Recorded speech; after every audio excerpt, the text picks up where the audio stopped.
Hey everybody, Nick Espinoza, your chief security fanatic here, and today we have to talk about password managers because if you didn't know, password managers are always under attack. Now, we recently saw basically a spectacular, for lack of a better term, data breach that evolved over months due to LastPass, which is why I came out and said nobody should be using LastPass anymore. Now we've got another password manager that has been targeted, although in a different way, and I think this is really important to understand just what type of target password managers are. But before we do, let's dive into this latest incident, and I think this is an important one to understand. So heads up if you're using this password manager. Now, this is coming from Bill Toulis of Bleeping Computer, and I think this is an important one. Now, according to Gen Digital, they are formerly known as the Symantec Corporation and Norton LifeLock.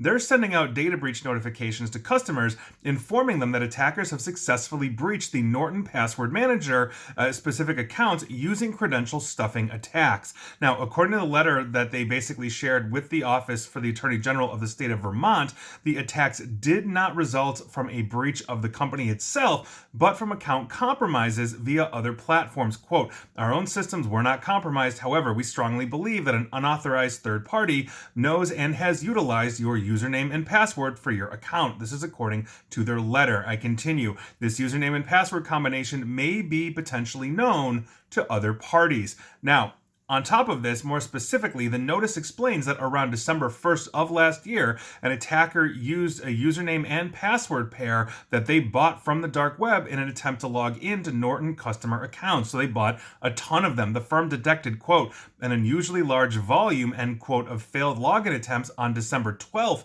of last year at the end of the year, indicating credential stuffing attacks basically by threat actors. They were attempting to basically run this out in bulk and try to get in. So by December 22nd, basically Norton LifeLock, aka Gen Digital, had basically completed its internal investigation, which revealed that the credential stuffing attacks had successfully compromised an undisclosed number of customer accounts. Now, here's the interesting thing about this. And obviously, as I mentioned, password managers are completely under attack. I'm wondering why they are not enforcing multi-factor authentication right out of the gate and by default. One thing that Norton, in general, in its years and years and years, has been known for in the cybersecurity community is honestly not being that good. Now, interestingly enough, I usually don't make product recommendations, if you're a long-time listener, long-time follower, all those kinds of things. I tend to be very vendor agnostic, but I will mention products I think that anybody should no longer be using.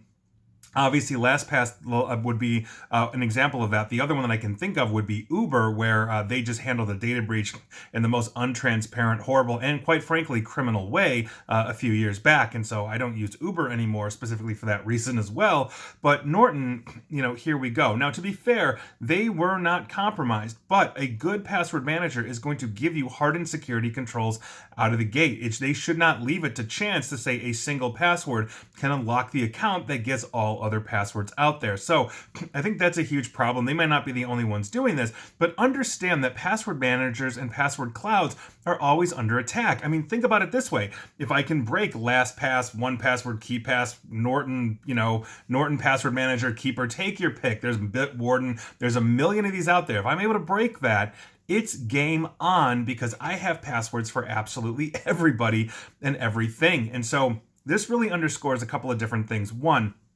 if you're going to use a password manager, make sure you're using every defensive capability that your password manager is giving to you. Make sure that you're vetting them, doing the reviews. Do they have certifications for more stringent security, such as a FedRAMP authorization or something along those lines?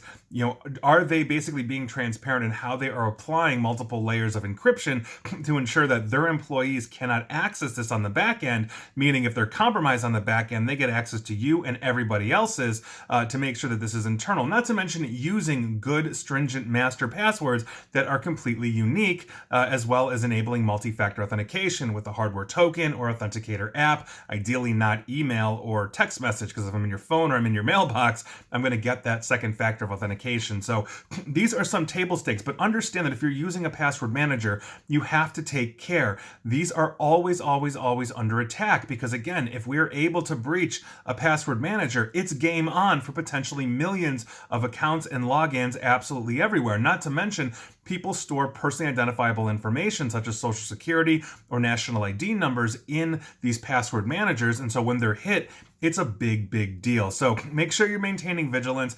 Heads up, Norton Password Manager, users, you might be there. You might be getting, I should say, you might be there. You are there. You might be getting a letter from Norton, LifeLock, Symantec, Gen Digital, whatever they're calling themselves these days regarding Norton Password Manager. So be aware of that. And heads up to you. Just make sure you're doing the right vetting on basically anything that you're using when it comes to online, but especially password managers. They're always, always, always under attack. And please like, share, follow me here on Facebook and Twitter at NickAESP. And please feel free to subscribe to me at YouTube as well. And as always, stay safe, stay online, and please attempt to stay private. Thanks, everybody.